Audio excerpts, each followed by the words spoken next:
The rain lashed against the floor-to-ceiling windows of the penthouse suite, blurring the neon skyline of Seoul into streaks of violent red and electric blue. It was the kind of storm that drowned out screams in the alleyways below, but up here, on the 55th floor of the Elysium Tower, the silence was deafening. Kang Min-ho stood by the glass, his reflection ghosting over the city he owned. At 32, he was the youngest head of the Gyeomsung syndicate, a man whose name was whispered in fear from the ports of Incheon to the boardrooms of Gangnam. He adjusted the cuffs of his bespoke Italian suit, the fabric whispering against his skin. Tonight was supposed to be quiet. A rare moment of solitude before the merger with the Triad tomorrow. His security detail was stationed 3 floors down, the private elevator was locked, accessible only by his biometric scan. He was untouchable. Or so he thought. The soft ping of the elevator shattered the silence. Min-ho turned slowly, his brow furrowing. No one had clearance. The digital display above the brushed steel doors blinked, penthouse level. His hand instinctively went to the inside of his jacket, fingers grazing the cold steel of his silenced pistol, but he didn't draw it yet. The doors slid open with a smooth hiss. He expected a hit team. He expected his rival, Chairman Song. He did not expect a girl in a soaking wet, oversized delivery parka, clutching a cardboard box against her chest like a shield. She looked no older than 22, her hair plastered to her forehead by the rain, her eyes wide and darting around the expansive, dimly lit luxury suite. She took a hesitant step out of the elevator, her sneakers squeaking on the polished marble floor. Min-ho didn't move. He watched her, analyzing every micro-expression. Fear. Confusion. Trembling hands. She looked like a rabbit that had wandered into a wolf's den. She froze when she saw him, clutching the box tighter. I think I'm lost, she stammered, her voice barely a whisper. Min-ho took a step forward, his presence filling the room with a suffocating weight. This floor requires a retina scan, he said, his voice low and devoid of warmth. How did you get up here? The girl swallowed hard, taking a step back toward the open elevator, but the doors began to slide shut behind her. She jumped forward, stuck in the room with him now. The guard downstairs. He used his key. He said priority delivery for the owner. He said hurry up or I'd lose my tip. It was a lie. Min-ho knew it instantly. His guards were trained to die before letting a stranger breach the perimeter, let alone giving them a key. But curiosity, fatal and sharp, pricked at him. He walked toward her, his movements predatory and fluid. The girl shrank back against the wall next to a bronze sculpture, holding the box out as if to ward him off. Please, she squeaked. I just want to deliver this and go. It's for Mr. Kang. Min-ho stopped inches from her. He towered over her, smelling the scent of rain and cheap convenience store coffee on her clothes. He looked down at the box. It was plain, brown, unremarkable. No shipping label. Just a handwritten tag dangling from a piece of rough twine. I am Mr. Kang, he said, his eyes locking onto hers. For a split second, he thought he saw something flicker behind that terrified facade, a spark of steel, cold and hard, but it vanished as quickly as it appeared, replaced by trembling fear. He reached out, not for the box, but for the tag. Who sent this? He demanded. I don't know. The order came through the app. Anonymous sender, she lied again. Min-ho gripped the tag, flipping it over. There was no name. No address. Just a series of numbers written in red ink, October 12, 15. The air in the room seemed to drop 10 degrees. Min-ho stopped breathing. His heart, usually a steady, slow drum, hammered once against his ribs. October 12, 2015. The night the old world ended. The night he had pulled the trigger that secured his throne. The night he had killed his own mentor, and the night a witness had escaped, a 12-year-old girl whose face he had never seen clearly in the shadows of the warehouse. He looked up, his gaze snapping from the tag to the girl's face. The fear was gone. The trembling had stopped. Her posture had shifted, the hunch of a scared worker replaced by the rigid, coiled tension of a viper ready to strike. "You're not lost," Min-ho whispered, the realization hitting him like a physical blow. The girl smiled, and it was the most terrifying thing he had seen in years. It was a smile devoid of humor, sharp enough to cut glass. "No, Boss Min-ho," she said, her voice steady and dropping an octave, shedding the innocent pitch she had used seconds ago. "I'm exactly where I'm supposed to be." Before Min-ho could draw his weapon, she dropped the box. It didn't hit the floor. She caught it with her foot, kicking it upward while simultaneously twisting her body. From the sleeve of her oversized parka, a collapsible baton snapped out with a metallic clack. She swung. Min-ho blocked the strike with his forearm, the impact jarring his bone, but he didn't flinch. He grabbed her wrist, twisting it violently, but she flowed with the movement, using his momentum to spin and drive her elbow into his ribs. He grunted, stumbling back. She wasn't just a girl with a grudge, she was trained. Highly trained. "Security!" Min-ho roared, reaching for the panic button on the wall. "Don't bother," the girl said, panting slightly as she circled him. "The frequency jammer in the box killed your comms the second the elevator doors opened. And your guards? They're busy dealing with the fire alarm I triggered in the parking garage. It's just us, Min-ho. Just you, me, and the ghosts." Min-ho straightened his suit, a cold smirk playing on his lips. He respected competence, even in an enemy. "You have spirit," he said, cracking his neck.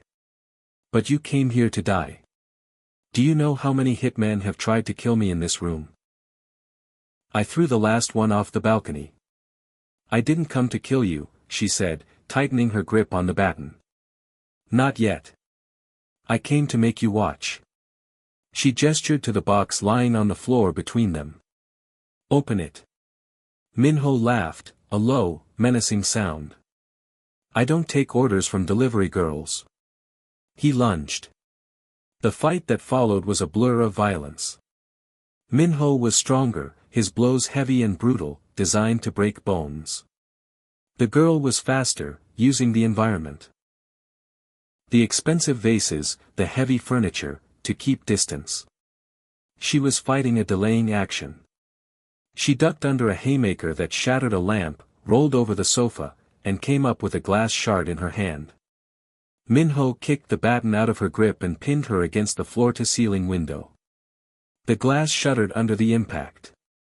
He had his hand around her throat, squeezing the life out of her. "Who are you?" he snarled, his face inches from hers. Her face was turning red, her eyes bulging, but she clawed at his wrist, gasping for air. "I am the debt," she choked out. Suddenly, a high-pitched beep echoed from the box on the floor. Min-ho's eyes widened. He threw her to the side and dove behind the marble kitchen island just as the box exploded. Not a bomb of fire and shrapnel, but a flashbang.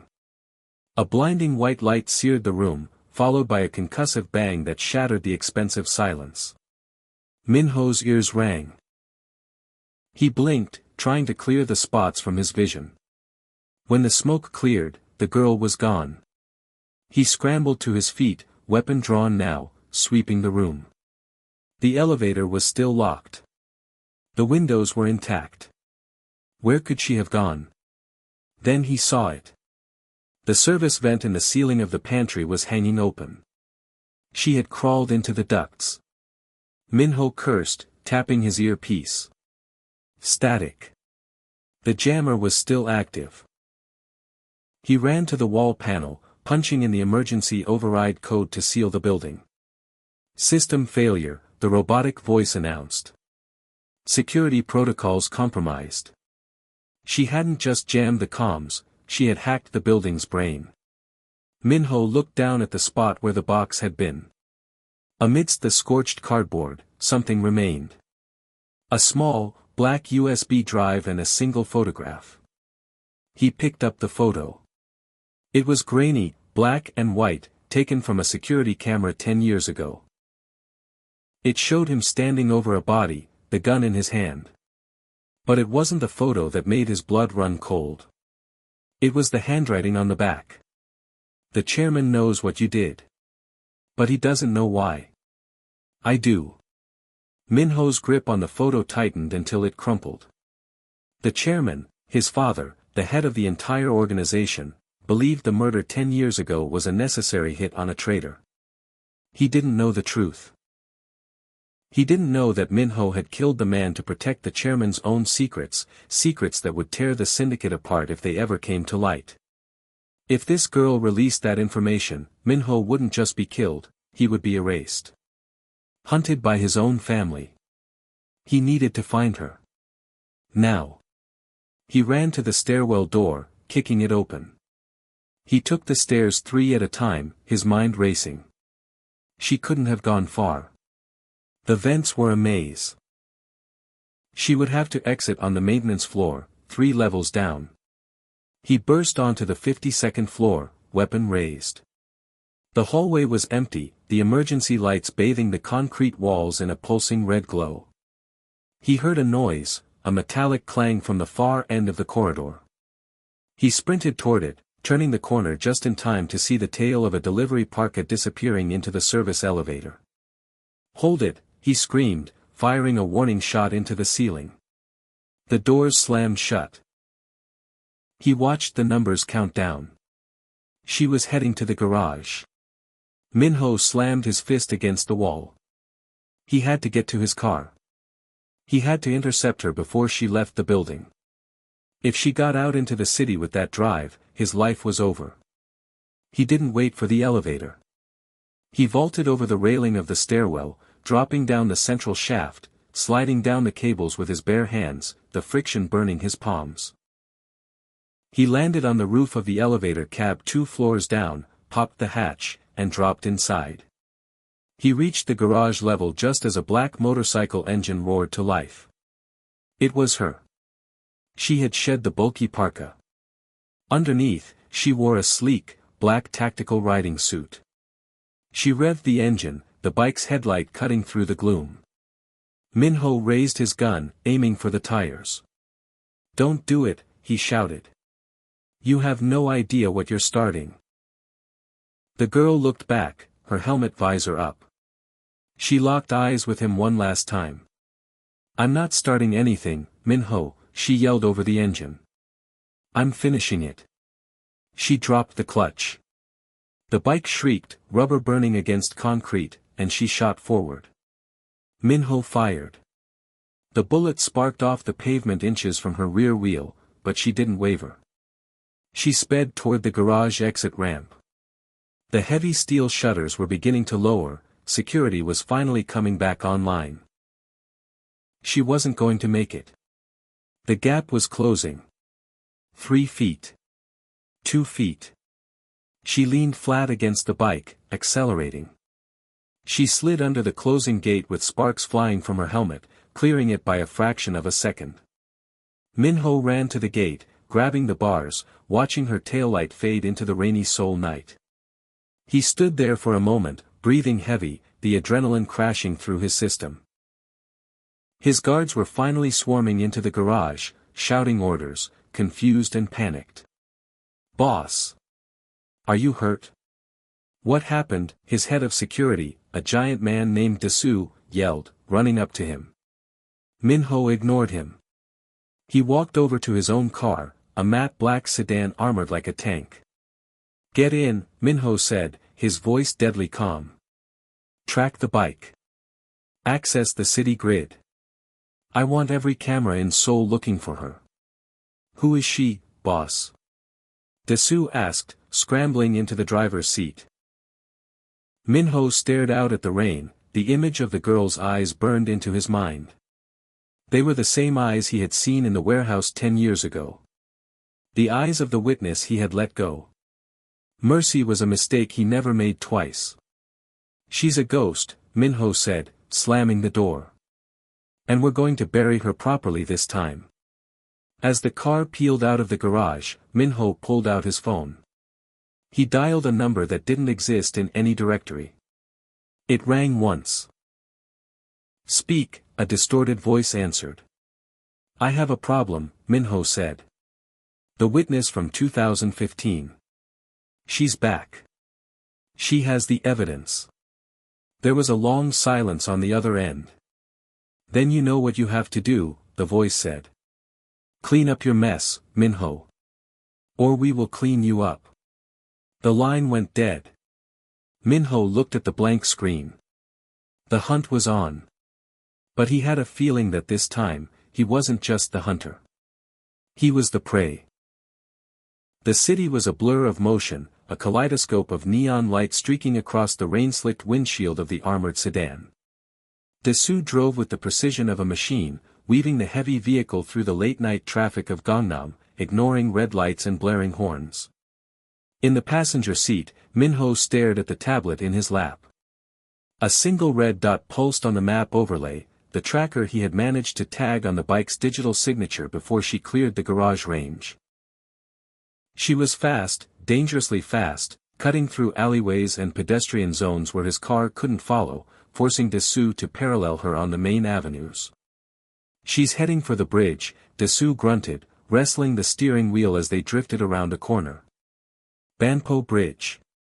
If she crosses the river, we lose her in the labyrinth of the north side." "She won't cross," Min-ho said, his eyes glued to the screen.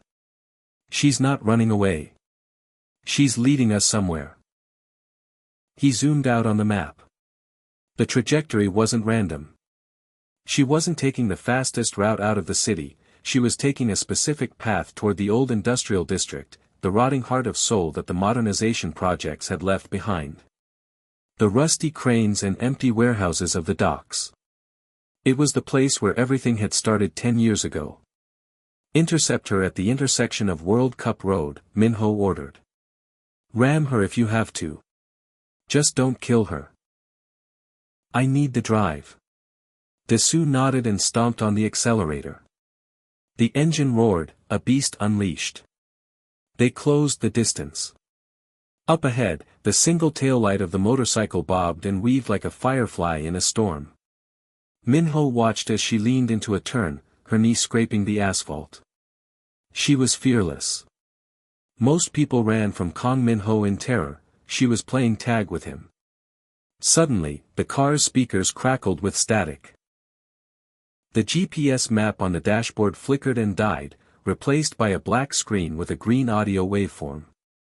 "Nice car," her voice filled the cabin, clear and mocking. She had hacked the car's Bluetooth. Daesoo cursed, hitting the console buttons, but nothing worked. "You're persistent, Min-ho. I'll give you that. But you're following a ghost. You should turn back while you still have a career." Min-ho picked up the car phone, his voice calm but laced with venom. "Pull over, Yuna. Or whatever your name is. You think a USB drive makes you safe? It makes you a target. There are people in this city who will skin you alive for what's on that file. I'm the only one who might let you live. Let me live." She laughed, a harsh, brittle sound. "Like you let my father live? You think I don't know who pulled the trigger? I saw you. I was 12 years old, hiding behind those crates, shaking so hard I thought my bones would break. I saw your face. I saw the gun. I saw you stand over him and apologize before you shot him." The accusation hung in the air, heavy and suffocating. Min-ho's grip on the phone tightened. She was right. He had apologized. It was a mercy kill. Her father had been tortured by the rival clan, he was already dying. Min-ho had ended his suffering before the police arrived to frame him. But he couldn't explain that to a grieving daughter. Not then. Not now. "You don't know the whole story," Min-ho said. "Stop the bike. Let's talk." "We'll talk," she said. At the end of the line. The connection cut. The GPS flickered back to life. She was turning. Sharp right. Into the shipping yards. Trap, Dessous muttered. It's a kill box, boss. Fatal funnel. High ground everywhere. We shouldn't go in without backup. Min-ho checked his pistol, racking the slide. There's no time for backup. Drive. They smashed through the chain-link gate of the shipping yard, tires crunching over gravel and broken glass. The area was a graveyard of rusty shipping containers stacked 5 high, creating a maze of steel canyons. The rain fell harder here, drumming against the metal roofs like gunfire. The motorcycle's taillight vanished around a corner. Dessous slammed on the brakes, the car skidding to a halt in a clearing surrounded by towering stacks of containers. I lost her, Dessous growled. No, Min-ho said, opening the door. She's here. He stepped out into the rain, the water instantly soaking his suit. He didn't care. He scanned the shadows. Come out, he shouted, his voice echoing off the steel walls. You wanted a meeting? You got one. A floodlight high above snapped on, blindingly bright, pinning Min-ho in a circle of white light. He squinted, raising his hand to shield his eyes. On top of a container stacked 30 feet up, a silhouette appeared. She stood on the edge, looking down at him like a judge. You look smaller from up here, Min-ho, she called down. Less like a monster. More like a man in a wet suit. Give me the drive, Min-ho shouted. And I let you walk away. The drive isn't for you, she yelled back. It's for the police. It proves the chairman ordered the hit. It proves Jeom-sung is built on the bones of its own loyal men. My father wasn't a traitor. He found out the chairman was selling secrets to the triads. That's why he had to die. And you were just the obedient dog who cleaned up the mess. Min-ho froze. Selling secrets to the triads? That was impossible. The chairman hated the triads. They had been at war for 20 years. You're lying, Min-ho spat. The chairman is a patriot. He would never sell us out. Check the files, she screamed, throwing a copy of the drive down. It clattered on the wet pavement at his feet. Audio recordings. Bank transfers. It's all there. You didn't kill a traitor, Min-ho. You killed a hero. And you've been serving the real traitor your whole life. Min-ho stared at the plastic rectangle on the ground. Doubt, cold and insidious, began to creep into his mind. He reached down to pick it up. Crack. A gunshot rang out. Not from him. Not from her. It came from the darkness behind him. Dessous, who had stepped out of the car to cover Min-ho, jerked violently. His head snapped back, a spray of red mist erupting into the rain. The giant man crumpled to the ground, dead before he hit the gravel. Sniper. Min-ho roared, diving behind the wheel of the sedan just as a second bullet sparked off the pavement where he had been standing. He looked up. The girl on the container stack was scrambling back as bullets chewed up the metal edge she had been standing on. They were under attack. But by whom? Min-ho, she screamed from above. They're flanking us. East side. He looked toward the entrance. 3 black SUVs were rolling in, lights off. Men in tactical gear poured out, moving with military precision. They weren't police. They weren't a rival gang. They wore the crest of the Black Lotus, the chairman's personal elite guard. The realization hit Min-ho like a physical blow. The call he had made earlier. The voice. He had told them the witness was back. He thought they were sending a cleanup crew for her. He didn't realize the cleanup crew was for both of them. To the chairman, Min-ho was a loose end now too. Min-ho. Move. The girl shouted. She dropped a rope ladder from the container stack. Get up here. You can't fight them from the low ground.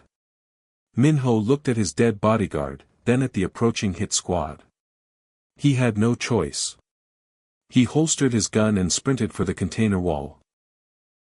Bullets zipped past him, punching holes in the sedan. He grabbed the rope ladder and hauled himself up, his expensive loafers slipping on the wet metal. He climbed with desperate speed, cresting the top just as the squad below opened suppressive fire. He rolled onto the rusty roof of the container, panting, face to face with the girl he had been hunting 5 minutes ago. She looked at him, eyes wide. "They killed your man," she said, shocked. "They're shooting at you." "Yeah," Min-ho said, wiping rain and grease from his face. His expression hardened into a mask of pure rage.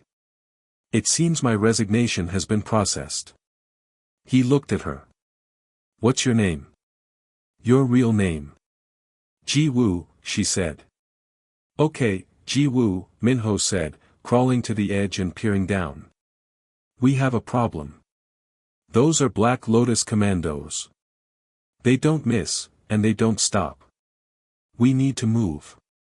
"My bike is down there," she said, pointing to the other side of the stack. "But it can't carry 2 people at high speed." "We're not taking the bike," Min-ho said. He pointed to a crane towering over the yard. "We're taking the boat." He gestured toward a rusted cargo ship docked nearby. "If we can get to the bridge, I can override the crane controls and swing us onto the deck. From there, we disappear into the river network." "You trust me?" Ji-woo asked, raising an eyebrow. "I just tried to blow you up." "I don't trust you," Min-ho said, checking his ammo. He had 1 magazine left. "But I know you want to take down the chairman. And right now, I'm the only one who knows the codes to get inside his fortress." He extended a hand. "Truce. Until sunrise." Ji-woo looked at his hand, then at the soldiers swarming below. She took it. Her grip was strong. "Truce. But if you cross me, Min-ho, I won't miss you next time." "Fair enough," he said. "On 3. We jumped to the next container." They moved as a team, leaping across the gaps between the stacks, silhouettes against the stormy sky. Below, the kill squad spotted them. Targets acquiring high ground, a voice shouted over a megaphone. "Suppressing fire."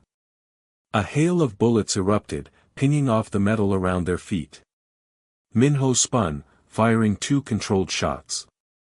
A soldier below cried out and fell. "Keep moving," Min-ho yelled. They reached the control booth of the crane. It was locked. Ji-woo didn't hesitate. She pulled a small device from her pocket, the same one she used on the elevator, and jammed it into the electronic lock. The light turned green. They burst inside just as the window shattered under gunfire. Min-ho kicked the door shut and barred it. "Can you operate this?" Ji-woo asked, looking at the complex array of levers. "I own this port," Min-ho said, sliding into the operator's chair. His hands flew over the controls. The massive engine of the crane groaned to life, the boom arm swinging heavily through the rain. "Hang on." The crane didn't just swing. It smashed. Min-ho drove the heavy magnet hook directly into the stack of containers the soldiers were using for cover. The metal groaned and collapsed, sending the hit squad scattering. "Nice aim," Ji-woo muttered, impressed. "Grab the cable." Min-ho shouted, locking the controls. He kicked out the remaining glass of the front window. The steel cable of the crane was dangling just outside. It was a 50-foot swing to the deck of the cargo ship. "We have to jump." "You're crazy," Ji-woo said, looking at the dark water churning below. "I'm a dead man walking," Min-ho said. "Crazy is an improvement." He grabbed her waist. She stiffened but didn't pull away. "Jump." They leaped into the void. For a second, they were weightless, suspended in the rain and darkness. Then they slammed into the steel cable, sliding down fast. The friction burned Min-ho's hands, but he held on to Ji-woo. They swung in a wide arc, smashing onto the deck of the cargo ship. They rolled, bruised and gasping, into the shadows of the cargo hold. Silence. The soldiers on the dock were shouting, but they couldn't cross the water. They were safe. For now.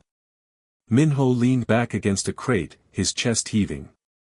His suit was ruined, his hand was bleeding, and his entire world had just collapsed. He looked at Ji-woo. She was checking the USB drive, ensuring it wasn't damaged. She looked up and caught his eye. "You saved me," she said quietly. "I saved myself," Min-ho replied gruffly, tearing a strip off his shirt to wrap his hand. "You're just the luggage." She smirked. "So, partner. What's the plan?" "We have the evidence. We have the element of surprise. But the chairman has an army." Min-ho looked out at the city skyline, where the Elysium Tower, the chairman's headquarters, pierced the clouds like a needle. His eyes were cold, harder than they had ever been.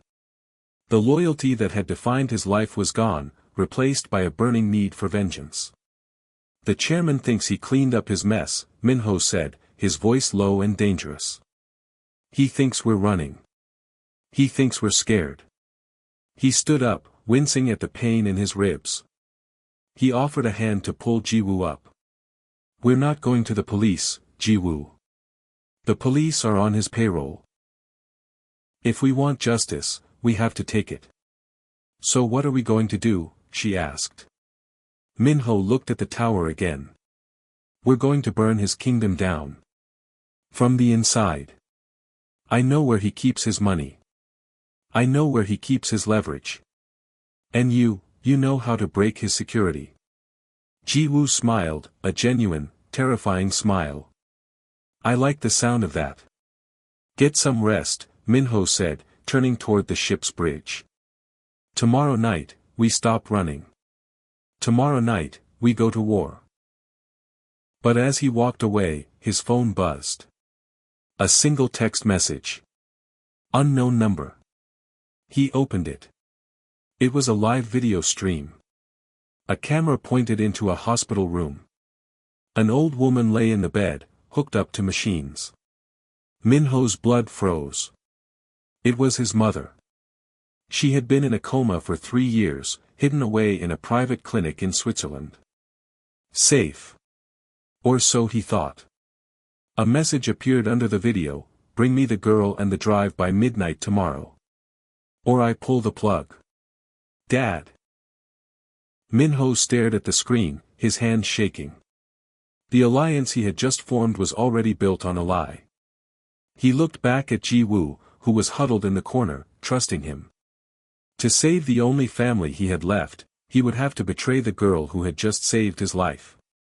The rain washed over the deck, but it couldn't wash away the blood on his hands.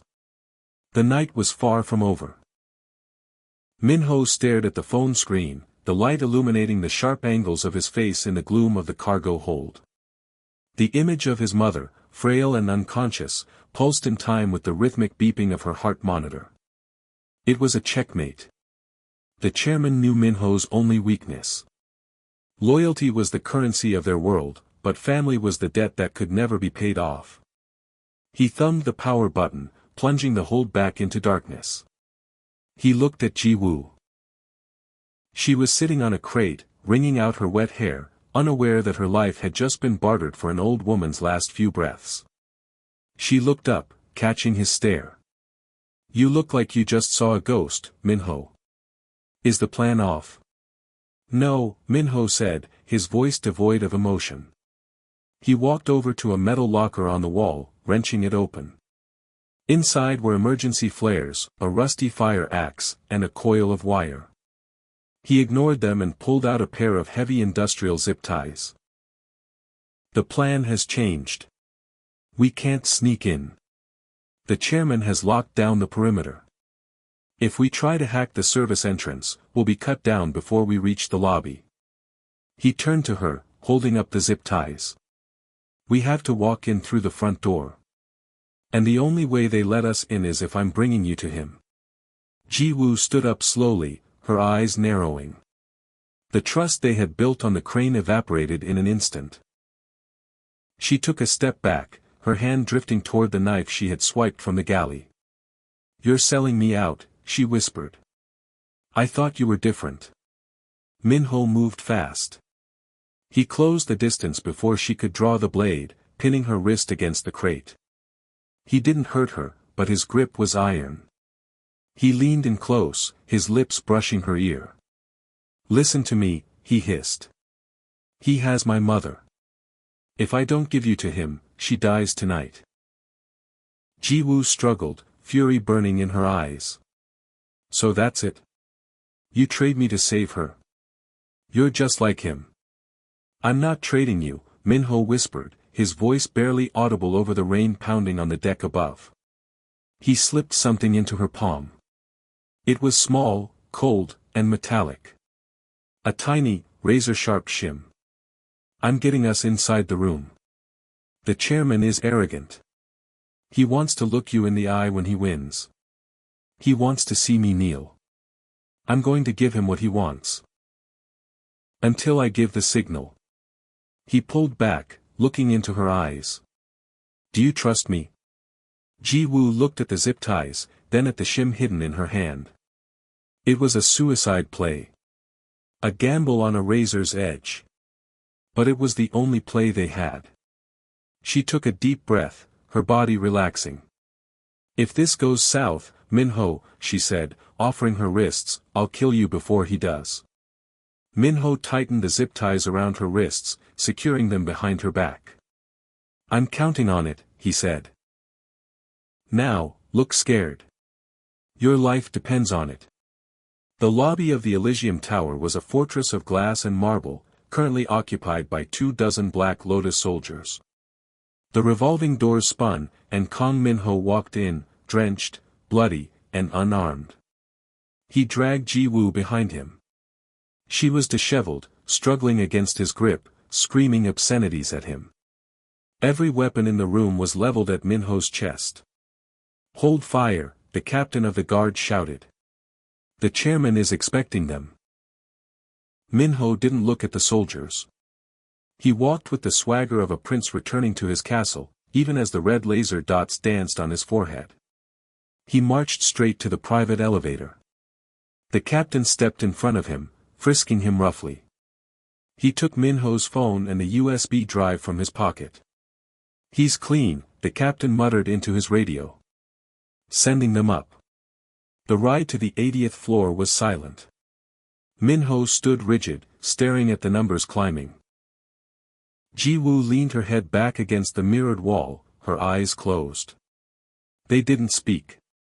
They didn't have to. The air between them crackled with unspoken tension. The doors opened. The chairman's office was a cavernous space of dark wood and shadows, the entire city of Seoul sprawled out beneath the floor-to-ceiling windows. Sitting behind the massive oak desk was Chairman Song, an old man who looked more like a university professor than a crime lord, sipping tea. Flanking him were his two personal assassins, the twin blades of the syndicate.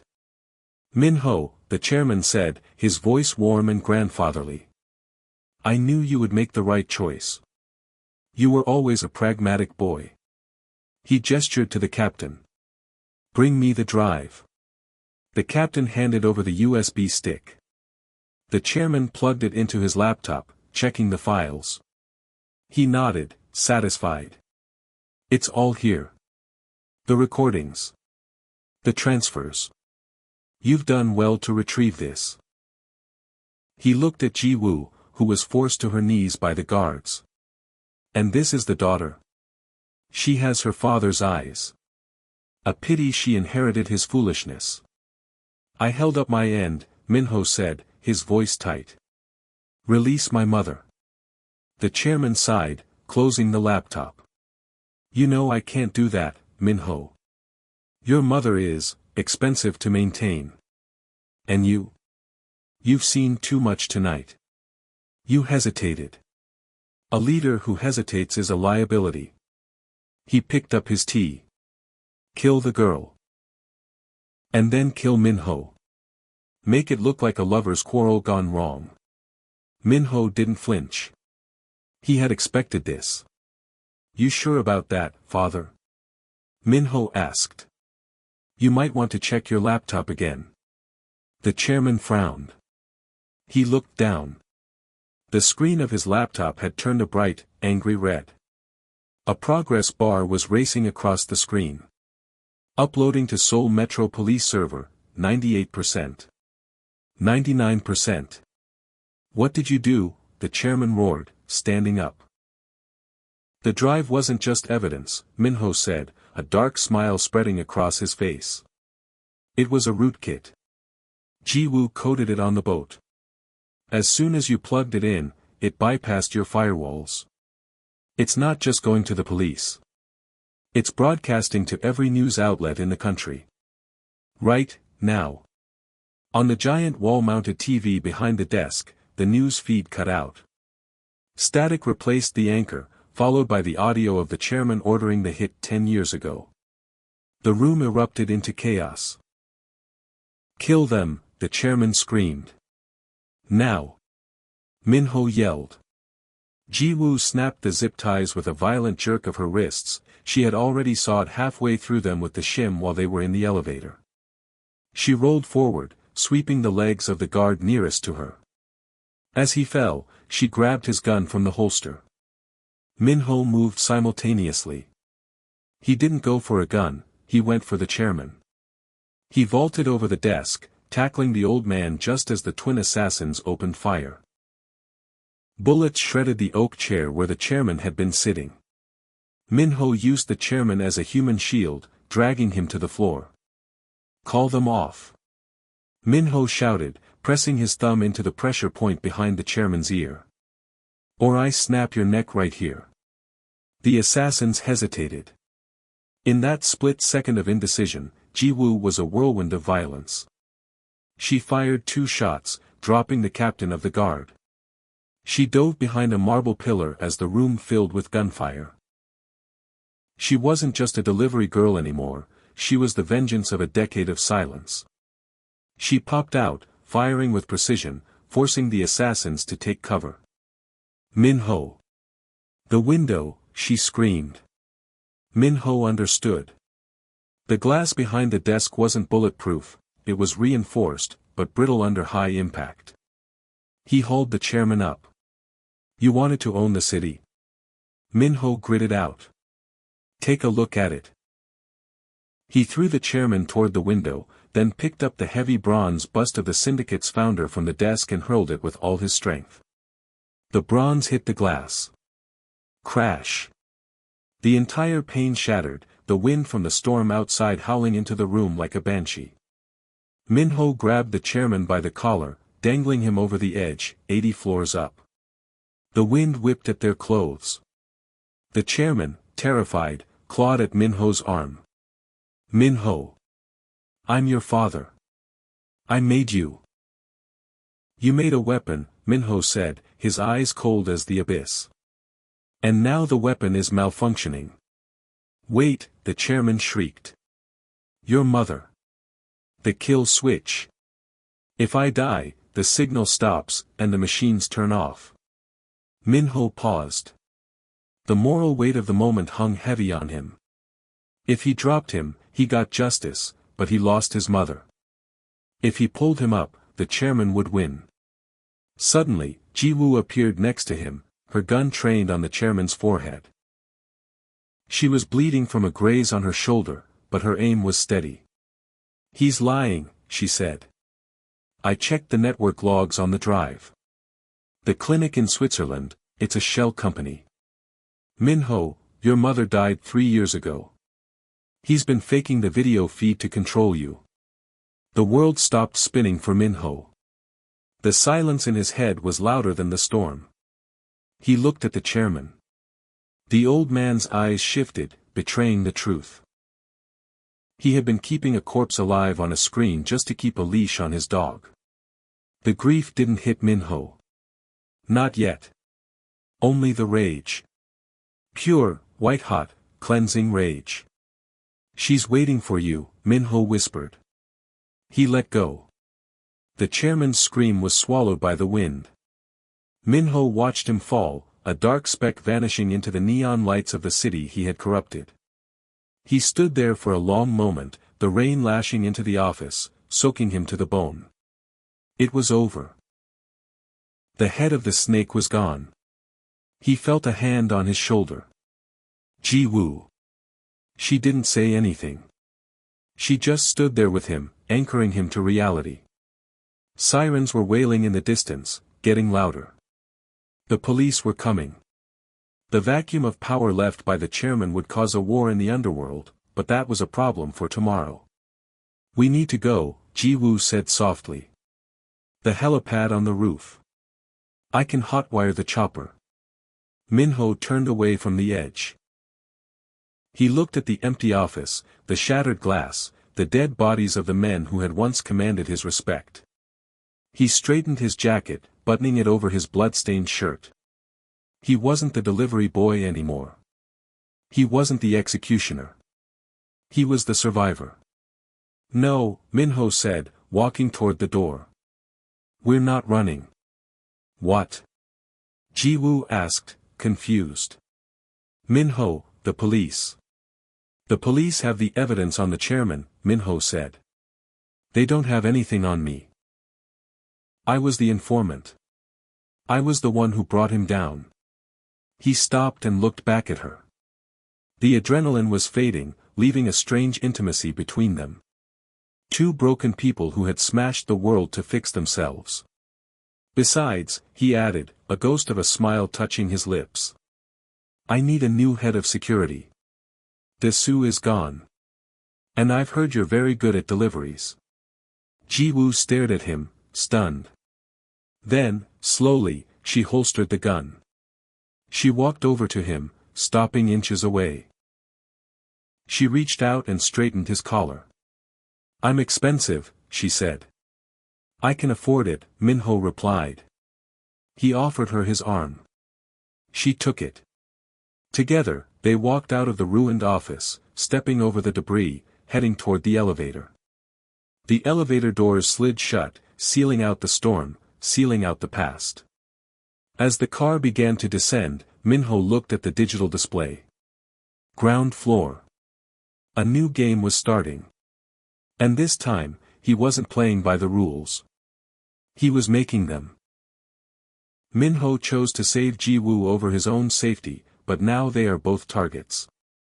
Do you think a mafia boss can ever truly find redemption, or is he just delaying the inevitable? Let me know your thoughts in the comments. Thanks for watching. Do remember to hit the subscribe button, like and share this story, and I'll see you in the next one.